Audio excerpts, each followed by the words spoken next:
Hello students, आज का हमारा टॉपिक है linkage. Now linkage is again very important.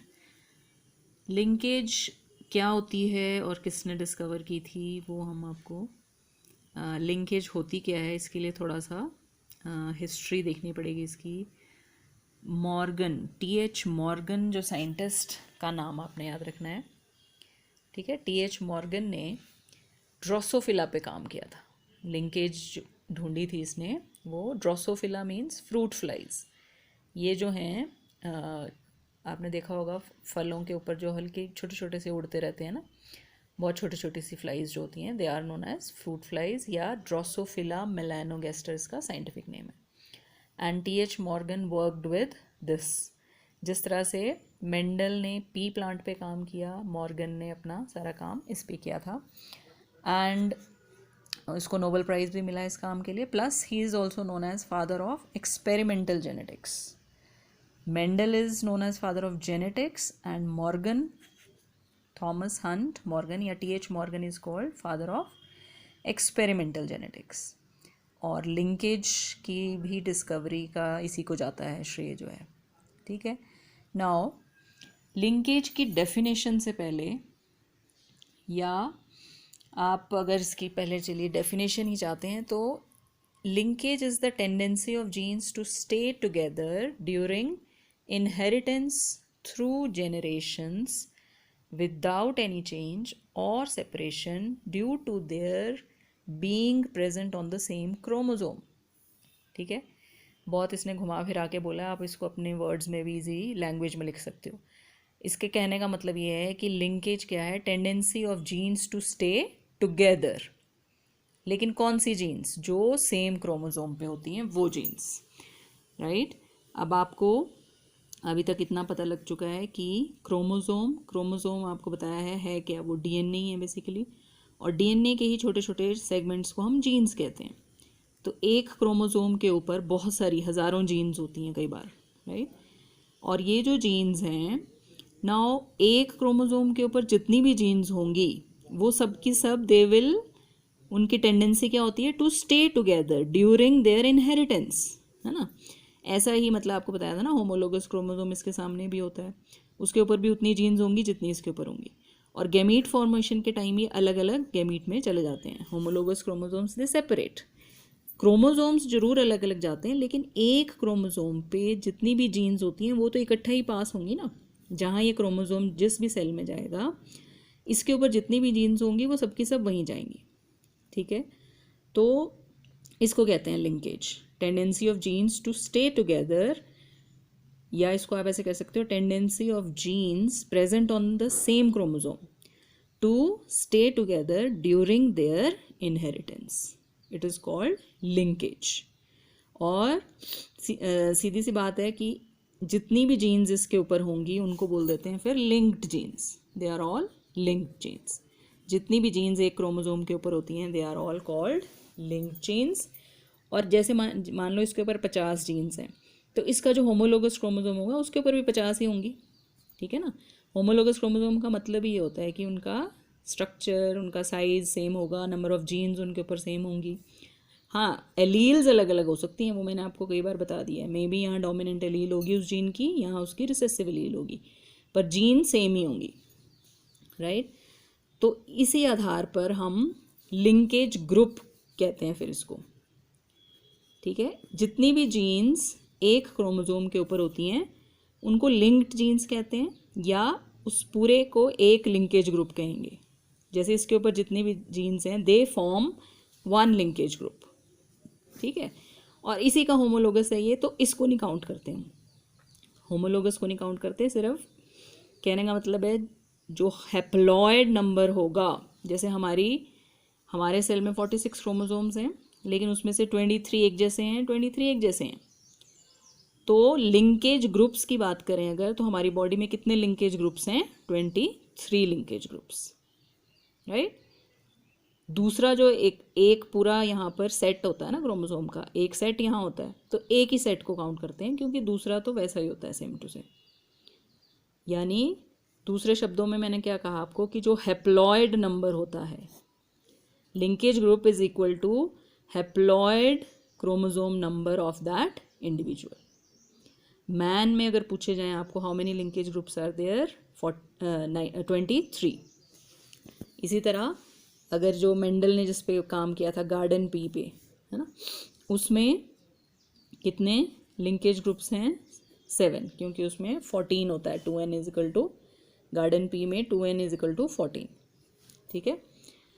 और अब जो हमने बात की ड्रोसोफिला की, जिस पे इसने मॉर्गन ने काम किया, है ना, ड्रोसोफिला में जो लिंकेज ग्रुप्स हैं, number of linkage groups are 4, which means उसमें डिप्लॉयड नंबर ऑफ क्रोमोसोम कितना है, 8, यानी 4 पेयर्स हैं क्रोमोसोम्स के।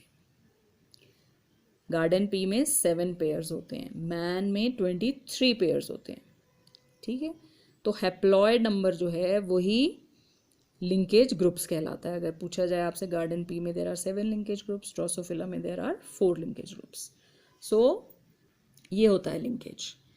अब लिंकेज जो है, देखिए कैसे इसने डिस्कवर की थी मॉर्गन ने। ठीक है। इसने ये देखा कि जैसे मेंडल ने किए थे डाईहाइब्रिड क्रॉस, इसने भी वैसे ही करने की कोशिश की। ठीक है। पर इसको क्या हुआ, F2 में इसको 9331 रेशो नहीं मिली।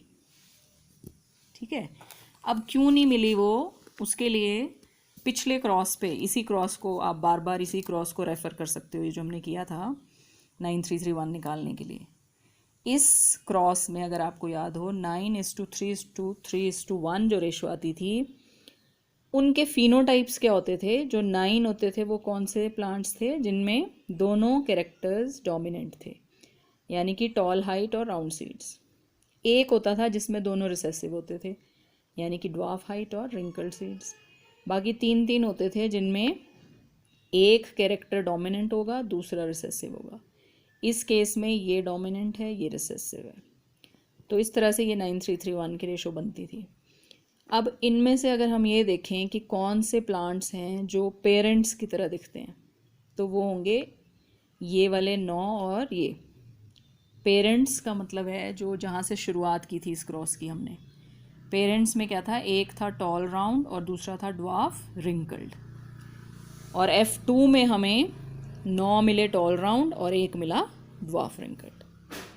और ये जो 2 मिले ये नए थे, ये फिनोटाइप्स कहीं भी नहीं थे, ना पेरेंट्स में ना ही F1 में, है ना। ऐसा कोई प्लांट नहीं था जो टॉल हो और साथ में उसमें रिंकल्ड सीड्स लगें, या ड्वार्फ हो और उसमें राउंड सीड्स बनते हों, ऐसा कोई प्लांट नहीं था यहाँ। ठीक है। तो इनको क्या बोलते हैं, ये जो 2 नए कॉम्बिनेशंस हैं, है ना, इनको बोलते हैं रिकॉम्बिनेंट्स। ये 2 तो हो गए पेरेंटल टाइप्स और ये 2 हो गए recombinants. So these are parental types and these are recombinants। ये तो हुआ था मेंडल के केस में जब 9331 रेशो आई थी। लेकिन अब मॉर्गन ने जब क्रॉस किए तो उसने देखा कि उसकी जो F2 बन रही थी उसमें पेरेंटल टाइप्स ही थे, मतलब ज़्यादातर, या आप कह लो 100%। ठीक है। और ऐसा क्यों हुआ, क्योंकि जिन जीन्स को लेकर उसने काम किया वो जीन्स लिंक्ड थी। इसको एक क्रॉस से आप समझ सकते हो, इतना डिटेल में आपको एग्ज़ाम में नहीं पूछेंगे, लेकिन फिर भी आपको उसको समझने में आसानी होगी। जैसे कि अगर इसी क्रॉस को हम लें जो हमने पीछे लिया है ना, टी और आर वाला, ठीक है, उसमें हमने 2 जीन्स लिए हैं, एक हाइट की और दूसरी सीड शेप की, और हमने ये कहा था कि इनमें इंडिपेंडेंट असॉर्टमेंट होती है। और इंडिपेंडेंट असॉर्टमेंट कब होती है ये भी आपको बताया था, वो तब होगी जब ये दोनों जीन्स अलग अलग क्रोमोसोम पे होंगी। अगर जैसे टी जीन मान लो इस पेयर पे है और आर जीन इस पेयर पे है, तब वो इंडिपेंडेंटली असॉर्ट करेंगे। यानी कि हमने कहा था बड़े टी के साथ बड़ा आर भी जा सकता है, बड़े टी के साथ छोटा आर भी जा सकता है ना। और उस केस में 4 गैमेट्स बन रहे थे, राइट। सो जो हमने पहले किया था वो इंडिपेंडेंट असॉर्टमेंट थी, और वो कब होती है, when the genes they are present on different homologous chromosomes.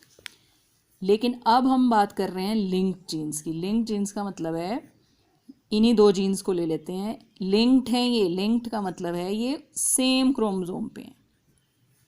Now these two genes they are linked, यानी उसी पेयर पे टी भी है, उसी पेयर पे आर भी है। तो अब क्या होगा देखिए, अगर इस तरह से ये प्रेजेंट हैं तो नेचुरली गैमीट फॉर्मेशन के टाइम ये अलग अलग हो जाएंगे क्रोमोसोम, लेकिन बड़े टी को बड़े आर के साथ ही जाना पड़ेगा और छोटे टी को छोटे आर के साथ ही जाना पड़ेगा, और कोई ऑप्शन नहीं है दूसरी, है ना। अदरवाइज हम कहते थे कि बड़े टी के साथ छोटा आर भी जा सकता है, वो तब होता था जब ये अलग अलग पेयर पे होते थे। अब इस स्थिति में क्या हो रहा है कि बड़े टी के साथ बड़ा आर ही जा रहा है, और छोटे, क्योंकि एक ही क्रोमोसोम पे है ना, क्रोमोसोम थोड़ा ना टूट जाएगा, पूरा का पूरा क्रोमोसोम मूव करता है और उसके ऊपर जितनी भी लिंक जीन्स होती हैं वो साथ मूव करती हैं। तो दो ही इसमें पॉसिबिलिटीज़ हैं इस केस में। So only 2 types of gametes they will be formed, right. और अगर यही 2 तरह के गैमेट मेल में भी बन रहे हैं और यही 2 तरह के गैमेट फीमेल में भी बन रहे हैं, इस तरह से मान लीजिए, है ना, तो अब आप इनमें फर्टिलाइजेशन करा के देख लीजिए, टी टी आर आर, ये और ये अगर फ्यूज़ करेंगे तो, सॉरी यहाँ स्मॉल आर आएगा, ये और ये और ये और ये, ठीक है। अब 4 ही पॉसिबिलिटी हैं, अब 16 नहीं बनेंगे, क्योंकि यहाँ पे भी 2 ही गैमीट बन रहे हैं, यहाँ पे भी 2 ही बन रहे हैं। तो F2 में मतलब 4 ही तरह के आपके सामने पॉसिबिलिटीज़ होंगी, और इनमें से ये तीनों तो देखो कैसे होंगे, टॉल एंड राउंड, और ये कैसा होगा, ड्वार्फ एंड रिंकल्ड, ठीक है। मीन्स हुआ क्या, 2 ही फिनोटाइप मिले आपको, और दोनों कौन से हैं, पेरेंटल टाइप्स हैं दोनों ही, ये भी पेरेंट था और ये भी पेरेंट था, है ना। एक पेरेंट टोटली डोमिनेंट होता है, एक पेरेंट टोटली रिसेसिव था। सो 100% you got 100% parental types in this case, and this shows कि जो जीन्स हैं वो लिंक्ड हैं। तो यही हुआ था मॉर्गन के साथ भी जब वो ड्रोसोफिला पे काम कर रहा था। ये तो हमने जस्ट एग्जाम्पल के लिए लिया है, he was working with Drosophila, और उसमें उसने इसी ढंग से देखा, जब 2 जीन्स को देखा उसने कि वो अगर लिंक्ड हों तो हमें पेरेंटल टाइप्स ही ज़्यादा मिलते हैं F2 में, वहाँ से ये लिंकेज का कंसेप्ट इसने दिया था। सो ये ड्रोसोफिला मेलानोगेस्टर ज़रूर आपने याद रखना है, फ्रूट फ्लाई का साइंटिफिक नेम, जिस पे मॉर्गन ने काम किया था ज़्यादातर। और यहाँ पर फिर देखिए और भी इससे कुछ और भी इम्पोर्टेंट आगे आएंगे। अच्छा, फिर आता है देखो लिंकेज, आपको समझ आ गया कि मतलब एक ही क्रोमोसोम के ऊपर जितनी भी जीन्स होती हैं, हमने कहा उनको लिंक्ड जीन्स कहते हैं। Now linkage can be complete और इट मे बी इनकम्प्लीट, ठीक है। लिंकेज जो है इनकम्प्लीट भी हो सकती है। कैसे, कंप्लीट तो दिख ही रहा है कि हाँ एक ही क्रोमोसोम पे अगर सारी जीन्स हैं तो वो इकट्ठा ही मूव करेंगी, है ना।